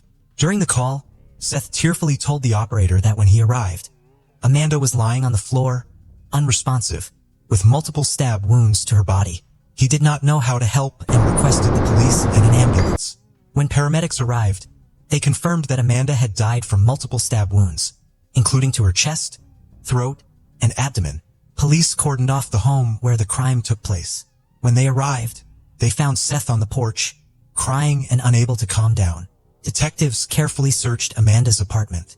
Whoever the perpetrator was, they had escaped but left behind some evidence. The first thing that caught the detectives' attention was the large amount of blood in the kitchen, indicating that the attack had been carried out with a knife. Police also found Nike shoe prints on the floor and handprints on the broken glass window. The motive for this brutal murder remains a mystery. Based on the condition and number of Amanda's injuries, detectives suspect that she may have known her attacker and that the motive was a personal vendetta. Therefore, the first suspect was Amanda's boyfriend, Seth Green. Police took Seth Green in for questioning. It was no surprise that he was the first suspect, given his close relationship with the victim, his blood-stained clothing, and his role in calling 911. The fact that he and Amanda had been dating for less than 2 weeks before her death, and that her family barely knew him raised suspicions. Seth was 7 years older than Amanda and likely had different views on some issues. But did that lead to an argument that resulted in the brutal crime? This led investigators to suspect that Seth could be the killer, even though he claimed Amanda was dead before he arrived at her apartment. They determined that about 2 hours had passed between Amanda's death and Seth calling 911. That was enough time to cover up evidence and remove the weapon. So the first question detectives had to answer was whether Seth Green had anything to do with Amanda's death. When Seth showed up at the police station, he looked like he had just been through something terrible. He was mourning the death of his girlfriend. Investigators wanted to know if his feelings were genuine or if he was just trying to deflect suspicion from himself. During questioning, Seth said he had been working all day. He had planned to take Amanda to the restaurant where she worked, but couldn't because of his busy schedule. Seth said he didn't know Amanda well because they weren't in a long-term relationship, but he loved her and had no reason to hurt her. Seth worked as a carpenter at a construction site. Investigators began asking him about his tools, implying that he may have used one of them to commit the crime. Seth often used a tool belt at work, which contained a variety of carpentry tools, including a knife. However, he claimed that he always put the tool belt back after work, and that day was no exception. Seth finished the job, changed his clothes and tools, and then went to see Amanda. He understood why he was the most suspected, but he still insisted that he had nothing to do with his girlfriend's death. The police eventually confirmed Seth's alibi. He even passed a lie detector test. When he arrived at the scene, he was wearing construction shoes, which clearly did not match the Nike shoe prints at the scene. In addition, his shoe size was much larger, and the fingerprints on the glasses did not belong to him. With these facts, the police eliminated him as a suspect. Because Amanda tried to resist, she inflicted injuries on the perpetrator. The perpetrator likely suffered scratches on his body in the first weeks after the crime, as a piece of skin belonging to the perpetrator was found under Amanda's fingernails, an important piece of evidence that the police had hoped for. However, when they tested the DNA sample, they found no match in the database. The motive for the crime remains unclear, as many of the items in Amanda's room were still intact. With no signs of forced entry, the police have two theories as to how the criminals entered the house. Amanda may have known them and let them in, or she may have forgotten to lock the door. Investigators interviewed Amanda's coworkers and friends and discovered that the case may have involved a love triangle. Before dating Seth, Amanda had been in a relationship with someone else, and the breakup was not smooth because Amanda initiated it. After a while, she started dating Seth, and Amanda's ex-boyfriend did not seem to be happy with this. Jealousy sometimes leads people to act rashly with serious consequences. Investigators checked the information but found this theory to be unlikely. Amanda's ex-boyfriend provided his DNA and fingerprints, neither of which matched the traces found on her body or at the scene. Furthermore, he had a convincing alibi. Police investigated other leads but failed to find the solution to Amanda's death, leaving the investigation at a standstill. Amanda's family was determined to find justice, so they distributed flyers and held community events in the hope that someone would come forward with vital information. Amanda's mother, Michelle, said her daughter was not perfect, but she did not understand why Amanda died and why no one had reported any useful information to the police. Amanda's family faced another emotional challenge. They discovered that several police officers had taken photos of Amanda's body on their phones and shared them with others, including civilians. According to an internal report, Sergeant Keith Lame, a senior officer who was in charge of monitoring the scene at 73 School Street, where Amanda was stabbed to death on August 26, 2011, was one of the photographers. He sent the photos from his cell phone to another sergeant, who then forwarded them to a patrol officer. One officer shared the photo with civilians, including a coach at a youth soccer game.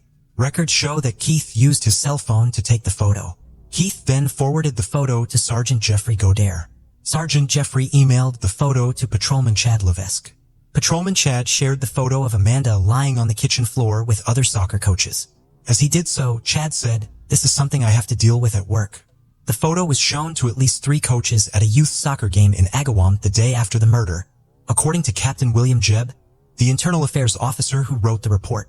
At that time, Patrolman Terry Deck, who was assigned to record all traffic in the apartment for state police, took a photo of Amanda's body and emailed it separately to 6 Chickpea police officers.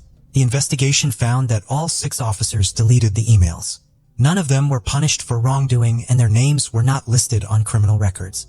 The others were punished for incompetence and failure to meet work standards. Terry and Keith, who took the photos, received letters of reprimand. Jeffrey and Chad were docked wages. Nearly 2 years after the murder, there was no sign that the investigation was any closer to finding the culprit. So investigators decided to review all the relevant evidence, hoping to find some missing information. After reviewing the evidence and items in Amanda's bedroom, they discovered a dry erase board with a suspicious message. The message read, "Dennis was here on November 8th. Interestingly, November 8th was only about 2 weeks before Amanda's body was discovered. Investigators began to wonder about the man named Dennis and his role in the case. They began to investigate the relationship between Dennis and Amanda by examining phone records and social media posts. While investigating Amanda's apartment, police discovered that her ex-boyfriend had given them a crucial clue. He said that Amanda's apartment had been broken into several times during her absence. In particular, Amanda told him that she suspected a young Puerto Rican man whose name began with the letter D. However, she did not want to report the incident to the police and wanted to resolve the situation herself by talking to the man. Amanda tried to talk to the man about the break-in, but he would not listen. Amanda then informed him that a neighbor had witnessed him at her apartment. She also begged him to return items that were missing from her home. However, the man became angry and left. The main goal of the investigators was to identify Dennis and determine whether he was involved in Amanda's death. They discovered that a man named Dennis Rosa Roman lived near where Amanda died. A search of Dennis's records revealed that he had been convicted of burglary and breaking and entering. However, no fingerprints were found that matched the ones found at Amanda's home. Police tracked Dennis to Westfield, Massachusetts, and asked him to come to the police station to talk, but he refused. During the brief encounter, Dennis appeared very nervous. Surprisingly, Dennis turned himself into the police station in November 2013 at the age of 22. Police questioned Dennis about his connection to Amanda. Although Dennis admitted to knowing Amanda from Choppy, he said he had not seen her in several years. This made sense since Amanda had been dead for some time. Investigators then asked him if he had ever been to Amanda's apartment. He replied that he had never been there and did not really know her well. He only admitted that he sometimes sold Amanda marijuana and had had a few brief interactions with her. During questioning, Dennis agreed to provide an oral DNA sample and provided his shoe size. The results showed that his shoe size matched the shoes found at the crime scene. Officers also noted that Dennis was wearing a pair of Nike Air Max shoes, the same type as the shoes found at the scene but with a different sole pattern. After providing his DNA, Dennis refused to answer further questions and promised to return to the police station in a few days to continue the conversation. Because there was insufficient evidence to arrest him, officers were forced to release him. This raised concerns that he might be attempting to flee, causing the investigation to stall. Further investigation revealed that Amanda had been in telephone contact with Dennis on July 28, 2011. She made 4 calls and received 5 calls from him. At the same time, Dennis changed his initial statement to police, admitting that he had spoken to Amanda at times. According to Dennis, Amanda told him that people frequently broke into her apartment when she was away, but she did not report it to the police because nothing of value was missing. However, investigators had heard the story many times before and now suspected Dennis was behind the break-ins. They believed he was hiding something, as his statement changed and lacked a clear explanation. When shown a photo of the dry erase board that read Dennis was here on November 8, 11, Dennis suddenly remembered writing it, contradicting his previous statement that he had never been in Amanda's apartment. Additionally, DNA testing revealed that his DNA matched DNA found under Amanda's fingernails and that his fingerprints were on a glass pane at the crime scene. This evidence confirmed Dennis's connection to the crime. After realizing that too much evidence was directly against him, Dennis changed his story again. He now claimed to have been present at the crime scene and tried to save Amanda from the attacker, implying that someone else was involved. When asked about the man's identity, Dennis refused, citing fear for his safety and that of his family. Instead, he provided a detailed description of the alleged perpetrator, a tall 170 to 200-pound white male with light skin, blue eyes, wearing old pants and dirty boots, along with a t-shirt that read, "Why drink and drive when you can smoke and fly?" Detectives did not believe Dennis' testimony, as all the evidence pointed to only one person being present at the crime scene when Amanda was stabbed. They arrested Dennis and charged him with the murder of Amanda Plass. The trial began in 2016, nearly 3 years later. Dennis' lawyers defended their client, arguing that although he was present at the crime scene, he was not responsible for Amanda's death. They accused the police of mishandling the investigation and framing Dennis after they failed to investigate thoroughly. Dennis claimed that on the day of Amanda's death, the drug dealer forced him to come to her apartment because Amanda owed the dealer $500 or $600. He claimed that the dealer started stabbing Amanda with a knife when things got bad. Dennis claimed that he wanted to intervene but was unable to stop the dealer. Dennis also claimed that Amanda had grabbed his hand, which is why his DNA was found under her fingernails. Prosecutors presented a different version of events. According to them, Dennis broke into Amanda's apartment while she was away and left a note with his name on her whiteboard. Amanda discovered this, suspected Dennis was the culprit, and called him to ask him to return her stolen belongings, which led to 9 phone calls between Amanda and Dennis. Prosecutors claimed that on the day of the murder, Dennis returned to Amanda's apartment thinking she was at work. However, Amanda had come home and a fight broke out, leading to Dennis killing her. A 12-person jury found Dennis guilty of causing the death of Amanda Plass in July 2016 after hearing 8 days of testimony and deliberating for 5 hours. The court sentenced Dennis to life in prison without parole. The police department's internal investigation into the scandal surrounding the release of Amanda's photo was delayed for years. However, in 2018, Officer Jeffrey Gauthier was finally fired in connection with the case. Although he appealed the decision, he returned to work in 2020. Due to his misconduct and previous disciplinary actions, a commission demoted him to patrol officer. Amanda's law went into effect in Massachusetts on August 4, 2022. The law makes it a misdemeanor for first responders to illegally take photos of a crime scene, punishable by up to a year in jail or a $2,000 fine. Amanda's family also filed a lawsuit against the city of Chopee, which was eventually settled out of court for $100,000.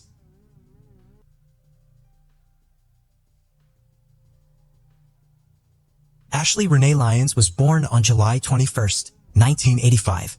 She was the youngest of her parents' 3 children. A native of Scott County, she was a member of the Cedar Grove Baptist Church and a 2003 Scott County High School graduate, in which she was very active in the FFA program. The letters FFA stand for Future Farmers of America. FFA is a dynamic youth organization that changes lives and prepares members for premier leadership, personal growth, and career success through agricultural education. Ashley's brother, Chris, was only a year older. They had a small car repair shop. They grew up repairing not only cars, but also everything that has an engine. Ashley liked cars, especially the fast ones. But Bobby Gibson, Ashley's best friend, knew that cars weren't the only thing Ashley was interested in. She was in love with Roger McBeath. The teenagers in love broke up shortly after the prom but remained close friends. Even though they broke up, Ashley still thought Roger was the best. She was thrilled when she graduated high school, believing a better life awaited her. However, the lives of young people do not always turn out the way they plan. Ashley found out that she was pregnant and the father of her child was Roger. She did not hide it from her family. Her whole family supported her, looking forward to the baby's birth, but January 7, 2004 changed the lives of many people. That day started perfectly, but ended tragically. At the doctor's appointment, Ashley found out that she was going to have a son. She was happy when she shared this news with her mom, Carol. She even chose a name and wanted to name her son Landon. Ashley couldn't wait to share this exciting news with everyone. After showing her mom the ultrasound picture, she took a shower and did her makeup and hair. Ashley told her brother Chris and her mom Carol that she was going to Lexington. If we look at the map, we can see that Lexington is about 20 miles from Stamping Ground, and Ashley would have gotten there in about 35 or 40 minutes. She said she had plans to meet Roger and his parents at a restaurant there. Ashley was going to show them the ultrasound picture. It was cold that evening, and it was expected to snow later. Ashley's mom, Carol, offered to take her car, but she refused, saying she wasn't going for long and would be back before the snow started. Recalling that day, Carol said that the last words she heard from her daughter were, "I love you, Mom. I'll be back soon." But unfortunately, that night changed the lives of the Lyons family forever. After dinner, they heard the phone ring in their house. Chris answered it and heard Roger's voice asking if Ashley was home. Chris replied that she had already left. Roger said he would not be able to meet with Ashley. He said he called her, but she didn't answer the phone. Chris assumed that Ashley had left her phone in the car and gone to the restaurant. Time passed, but no one could get in touch with Ashley. Her mother called her several times, but she didn't answer. It was already 8 p.m., but Ashley still wasn't home. But when she left, she said she wasn't going for long. At about 9 p.m., Carol called Roger's mother and said that Ashley had not returned home after meeting them at the restaurant. Roger's mother's answer surprised Carol and made her even more worried. She said they did not see Ashley that day because the meeting had to be canceled. Upon hearing this, Carol was horrified. If her daughter wasn't at the restaurant, then where was she? Carol had a bad feeling. After all, Ashley wasn't answering her phone. A lot of thoughts raced through her mind as she tried to figure out where Ashley was and if she was okay. Around 10 p.m., Chris and his father decided they couldn't just sit and wait and went looking for Ashley. They knew which restaurant Ashley was supposed to meet Roger and his parents at. When they arrived there, they didn't see Ashley's car. They searched for Ashley for several hours, but she was nowhere to be found. At some point, Chris decided to check out Scott County Park because he knew Ashley liked that place. She fed the ducks there all the time and often went there with Roger when they were a couple. Looking at the map, we can see that Scott County Park is about 10 miles from Stamping Ground. While driving around the park, Chris and his father saw a car similar to Ashley's. The car was running and had the lights on. As they got closer, they realized it really was Ashley's car. It's hard to imagine what thoughts they had at that moment. Chris ran to the car and saw that the driver's side window was down. Ashley was sitting in the car with her head down. She was wearing a seatbelt and was unresponsive. Chris opened the door and started shaking Ashley. He hoped she was just sleeping, but then Chris looked at his hand and saw blood. He immediately called 911. Unfortunately, by the time Chris called 911, Ashley was already dead and doctors couldn't help her. Soon after, Ashley's mom heard the worst news of her life. She couldn't believe Ashley was gone. While Ashley's family was overwhelmed with grief, the investigators arrived at the crime scene. Since Ashley was dead before the ambulance arrived, and since it was evident that her death was the result of a crime, her body remained in the car until the investigators examined the scene for possible evidence. The first thing they noticed at the scene was that the engine was running, the heater and radio were on, and the driver's side window was down. They quickly determined the cause of Ashley's death. There were 3 9mm shell casings on the ground next to the car. Ashley had gunshot wounds to the head and neck. The police searched the park, but couldn't find the weapon of the crime. The fact that someone shot Ashley through the open side window of her car was a clue. It was chilly that night, and the fact that the window was down was suspicious. The position she was sitting in indicated that she was not trying to defend herself or escape. Putting all this together, the investigators concluded that Ashley knew the person who shot her. It was cold, and the heater in her car was on, which meant Ashley rolled down. Nothing like this had ever happened in Scott County before. Therefore, the community demanded that the police find the one who took 2 lives in such cold blood. The investigators learned from Ashley's parents that she planned to meet with Roger, the father of her child, on the day she died. They talked to Roger, and he was devastated by the death of Ashley and their unborn son. Roger admitted he and Ashley had their ups and downs. However, they were no longer a couple when Ashley found out she was pregnant. Roger was crying when he talked to the investigators. The man had no idea who could have done this to his ex-girlfriend and their unborn son. They brought him in for questioning. When asked about the events preceding Ashley's death, Roger told the investigators that they had planned to meet at a restaurant, but he had to cancel because he had other things to do. He wanted to tell Ashley not to come to Lexington, but she didn't answer her phone. He called her twice, but she didn't pick up. Therefore, Roger called her home, and Chris answered the phone. According to Roger, he asked to tell Ashley to call him back when she gets home. Roger's story matched what Chris had told the investigators about his sister's plans for that evening. When Carol found out that the police had questioned Roger, she did not believe that he could be involved in this crime. Carol said Roger was a nice guy. Their families were on good terms. When Roger had dinner at their house, he always helped clear the table. He got along well with Chris and was often at their home when he and Ashley were in a relationship. So no one believed that Roger could be the one who took the lives of Ashley and Landon. While the investigators were searching for clues and a suspect, Ashley's family tried to figure out who could have done it. Carol found a diary in her daughter's room. In it, she wrote down her experiences. Reading the diary, Carol noticed that one name kept coming up in it: Dina Williams. Dina was the same age as Ashley. They went to school together and rode the school bus together. Ashley felt sorry for Dina because she grew up in a poor family and always wore the same clothes. There were rumors that her parents treated her badly and even beat her, and Dina confirmed them in conversations with her friends. At first, Ashley and Dina were friends, but as it turned out, Dina was jealous of Ashley and wanted to have everything Ashley had, including Roger. In her diary, Ashley wrote that she and Dina had several quarrels. From this diary, Carol learned something she didn't know about. She had no idea Ashley and Dina had problems in their relationship. Therefore, Carol started suspecting that Dina Williams had something to do with Ashley's death. After Ashley and Roger broke up, Dina wasted no time and immediately began dating Roger. And perhaps Dina was worried because Ashley got pregnant with Roger's baby. After all, she didn't want to share Roger with anyone else. Dina wanted him all to herself. Maybe this could have pushed Dina to do something that cannot be undone. Carol gave Ashley's diary to the investigators so they could analyze everything written there. Carol was sure that the key to solving this case was somewhere in the pages of this diary. When the investigators reviewed Ashley's journal, they also became interested in how she described her relationship with Dina. Thus, Dina Williams was taken to the police station. She denied any involvement in what happened to Ashley. Dina worked at a bank, and according to her, they had an office party on the evening when the crime occurred. So she had an alibi. Dina did not try to hide her attitude towards Ashley from the investigators. She especially didn't like the fact that Ashley was pregnant. However, the fact that Dina did not feel anything about Ashley's death was not enough to bring any charges against her. So the investigators let her go home after the conversation. Meanwhile, the results of the ballistic examination came in.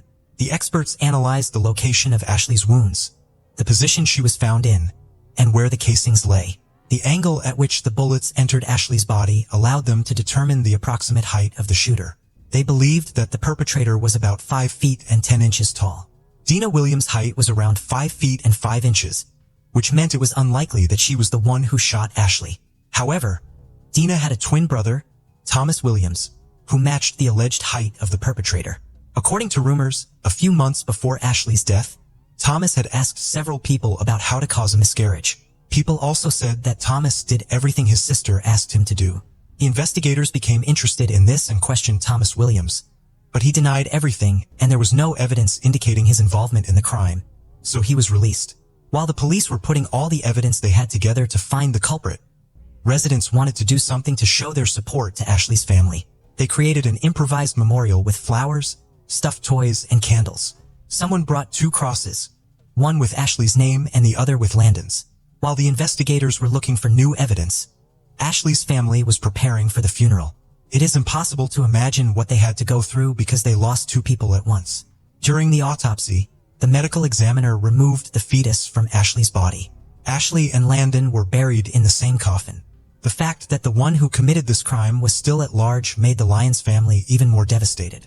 For information that could help arrest the one who took their daughter's life, Ashley's parents put out a $3,000 reward that eventually went up to $5,000. People started calling the police and telling them what they thought might help the investigation. Soon after, they received a call from a woman whose house windows overlooked the park where someone shot Ashley. She reported that she may have seen the perpetrator. Standing at the window, this woman saw someone run out of the park and jump over the fence. Next, the person she saw ran up to a red pickup truck waiting for them with the engine running and got into the passenger seat. Moments later, the truck sped away. According to the witness, it was a red Chevrolet pickup truck. If the person the woman saw really had something to do with Ashley's death, then investigators had to look for not one criminal, but at least 2. After all, whoever was driving the red pickup truck could be an accomplice to the crime. Upon hearing about the red pickup truck, everyone who knew Ashley immediately realized who was behind it. Roger, her ex-boyfriend, the father of her unborn child, had such a car. The police immediately seized Roger's truck. They thoroughly searched it, but found no evidence inside. Roger refused to talk to the investigators, and there was no evidence against him. However, knowing that at least 2 people were involved in the crime, the officers made an obvious conclusion. Who didn't like Ashley? Who wasn't happy about her pregnancy? Who would be happy if Ashley disappeared? Besides Roger, there was only one person who could wish for this, and this person was Dina Williams.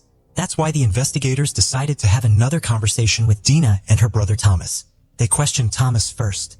During the first conversation with the police, Thomas denied everything. But now, having learned that the eyewitness saw Roger's pickup truck at the crime scene, he became more talkative. When asked if he knew who shot Ashley Lyons, he immediately replied without hesitation that it was Roger McBeath. Thomas Williams eventually made a deal with the investigation to secure a less severe sentence for himself. He confessed that he had given Roger the gun, and Roger was the one who shot Ashley. Thomas also told the investigators that after taking Ashley's life, Roger threw the weapon in Elkhorn Creek. It took a lot of time for the police to find the crime weapon, but the 6-hour dive search was successful. The ballistics examination confirmed that the gun the police found was the weapon of the crime. The investigators knew that it wasn't Dina who shot Ashley because she didn't match the height of the perpetrator. However, they questioned her again, and she confessed that she was the getaway driver on the evening when Roger committed the crime. The police arrested Roger McBeath, Dina Williams, and her twin brother, Thomas. It became clear that Roger did not want Ashley to have the baby, but Ashley was happy. She wanted to become a mother, and her family supported her decision to have this child. So Roger came up with an insidious plan. He invited Ashley to meet him and his parents at a restaurant to lure her to Scott County Park. Dina Williams drove him there, and he walked up to Ashley's car with a gun in his hand. Seeing the father of her unborn child, Ashley rolled down the window and reached into her purse to get the ultrasound pictures. She didn't expect him to shoot her. By pulling the trigger 3 times, Roger took the life of both Ashley and his own son. Then he ran out of the park, got into the pickup truck, and told Dina to hit the gas. On the way, they made a stop and got rid of the gun, throwing it into the river. When it became known who was behind this crime, the residents of Stamping Ground were shocked. They didn't expect that someone they knew would be capable of such a brutal crime. Equally frightening was the fact that several people were involved in this. Roger McBeath pleaded not guilty. In preparing for the trial of McBeath, the authorities made a mistake, ultimately influencing the verdict. But I'll tell you about this at the end of the video. As for Thomas Williams, the court sentenced him to 7 years in prison for his involvement in this crime. In the plea agreement, Williams admitted he accepted $1,000 from Roger McBeath Jr. to injure Ashley Lyons in such a way that it would cause her to miscarry. The act was never carried out, with Williams then agreeing to give McBeath the gun used in the murder, according to court records. In 2005, Dina Williams pleaded guilty. As part of the plea agreement, prosecutors have recommended Williams serve a total of 20 years in prison, making her eligible for parole after she has served 85% or 17 years of her term. During the trial, prosecutors planned to put several witnesses on the stand who claimed Williams said she wished Ashley Lyons was dead, had plotted with McBeath to poison Ashley, and had offered people $1,000 to cause Ashley to miscarry by beating her up, the court document said. According to prosecutors, Williams and McBeath resorted to more drastic measures after their original plans failed. Williams said her attorney, public defender Rodney Barnes, told her a jury would probably have found her guilty. "I'm hurt, and I'm scared because I pleaded guilty to something that I didn't do," she said. Williams acknowledged she took McBeath to the park the night of Ashley's murder so he could view the ultrasound pictures of the couple's unborn son, but said she drove around the Colony subdivision while they met and later came to pick him up. She heard 3 gunshots during her drive, but at the time, she did not know what they were, Williams said. "He involved me in the plan without me knowing," Williams said of McBeath. Williams said Roger then called Ashley Lyons on his phone, telling her he loved her and was sorry he had missed meeting her at the park. The jury heard the recording of this message at McBeath's trial. According to Williams, when leaving the park, McBeath never told her that Ashley Lyons was dead, and she never told police about what had happened for fear of what McBeath would do, saying he was abusive toward her. "I was scared to death of that boy," Williams said. "He even threatened to kill me." Williams said she regretted everything that happened and felt terribly for the Lyons family. "I am so sorry," Williams said, crying. "I wish I could go back and change this." However, McBeath's parents, Roger Sr. and Rita, said that Williams was lying, calling her a compulsive liar who often acted in the heat of the moment. The couple said Williams was jealous of Ashley and had agreed to the plea deal to take the easy way out. "She was obsessed with my son," Rita McBeath said. "She was the one who had the motive." When they later got the call that Ashley Lyons was dead, Roger McBeath Sr. said his son was in shock, but Williams was unfazed. "It didn't bother her," he said of Williams. "It didn't bother her a bit." In August 2005, the court sentenced Dina Williams to 20 years in prison. She was released on parole in 2021. In the written motion, Williams said she was very young and easily persuaded by her then-boyfriend McBeath. Williams also said she had no knowledge of the relationship between McBeath and Lyons. Furthermore, Williams said she was not the main offender of the crime and has already served approximately 70% of her sentence for her role in the crime. Williams noted in the court filing that she had completed various programs in prison, including courses on anger management, resident legal aid training, horticulture landscaping, and how to be a certified Braille transcriber. After his arrest, Roger pleaded not guilty to the murder charge. The jury convicted him, but he managed to get his conviction overturned by the Kentucky Supreme Court because a jail informant overstepped his bounds by questioning McBeath in jail about the shooting, and the defense was not allowed to question the informant. John Romano, a jail informant, was instructed by the police not to ask Roger McBeath questions about the crime he was accused of. The informant was allowed to have ordinary conversations with McBeath about everyday things, such as sports and movies. The police hoped McBeath would start talking about the crime himself without the leading questions. The Kentucky Supreme Court ruled prosecutors used illegally obtained evidence and overturned the verdict. In 2009, Roger was retried, and this time he pleaded guilty to complicity to commit murder and tampering with physical evidence. The court then handed him a 42-year prison sentence with eligibility for parole in 16 years. The court also sentenced him to 5 years for complicity to evidence tampering, which would run concurrently with his previous sentence. McBeath's parole hearing took place in December 2023. "She was my high school sweetheart. She was the mother of my child. She was someone I loved," said McBeath. McBeath told the parole board he was not interested in parole. "I'm not here to convince you all to give me parole. I know I don't deserve it," said Macbeth. "But I do want to use this time to say that I'm truly sorry for what I did. I want to tell Ashley's family that I'm truly sorry for what I did. And there's not a day that goes by that I don't think about it." Macbeth said he didn't wish to continue the hearing after declining his parole eligibility. Thus, he is currently still in prison. In honor of Ashley Lyons, Scott County Park, where she died, now has the Angel Garden with ceramic angel statues. After Ashley's death, Carol and her husband, Buford Lyons, helped pass a fetal homicide law at both the state and federal levels. Under the bill, violence against a pregnant woman is considered two crimes, one against the woman and the other against her unborn child.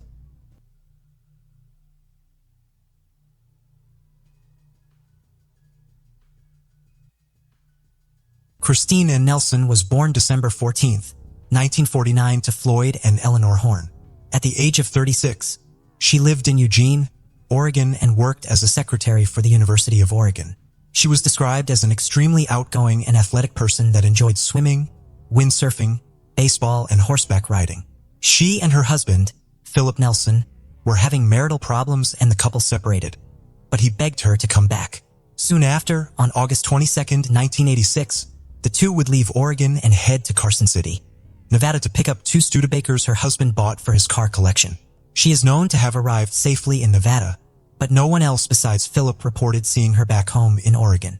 Philip says they went home together afterwards, and Christine drove off on her motorcycle early the next morning on August 24th and never returned. Philip reported her missing the next day, and authorities have no evidence besides his statement to prove that Christine ever made it home from Carson City, Nevada. Christine's motorcycle, along with her helmet, was found shortly after her disappearance outside the Portable Rock Productions quarry in Cottage Grove, Oregon, off I-5 near the Saginaw exit. This location is about 15 miles from their home. Philip stated he believed his wife had run away with another man, and some of Christine's relatives concurred, but other members of her family thought she had disappeared under suspicious circumstances and may have been murdered. Christine's co-workers stated she often had bruises on her body and had told them Philip abused her, but he was never charged in connection with any of the domestic violence incidents. Their marriage was troubled, and the couple separated a few months prior to Christine's disappearance. She had moved back in with her parents, but when Philip begged her to come back, she made a compromise and started spending weekends with him at their house. By the time of her disappearance, was still undecided as to whether to end her marriage. Philip was initially cooperative with the police investigation, but he eventually refused to take the polygraph, hired an attorney, and stopped talking to authorities. In 1993, Christine's mother, Eleanor Horn, sued Philip in a civil suit to have him declare Christine legally dead to prevent him from benefiting from her life insurance and retirement holdings. She claimed that he had killed her daughter, hidden her body, and then moved to Alaska to avoid being prosecuted. Oregon law states that a murderer cannot benefit from their victim's estate. They eventually reached a settlement, and although Philip did not admit guilt, he did release any interest in his missing wife's estate, and she was finally declared legally dead. Her family believes that Philip killed her and disposed of her body either somewhere in the Jasper area where they lived or in Nevada during their trip.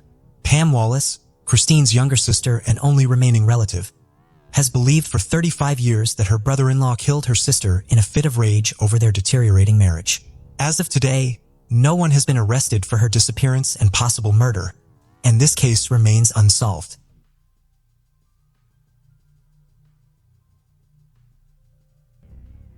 Michael McLean grew up in Stamford, Connecticut and graduated from Stanford High School in 2008.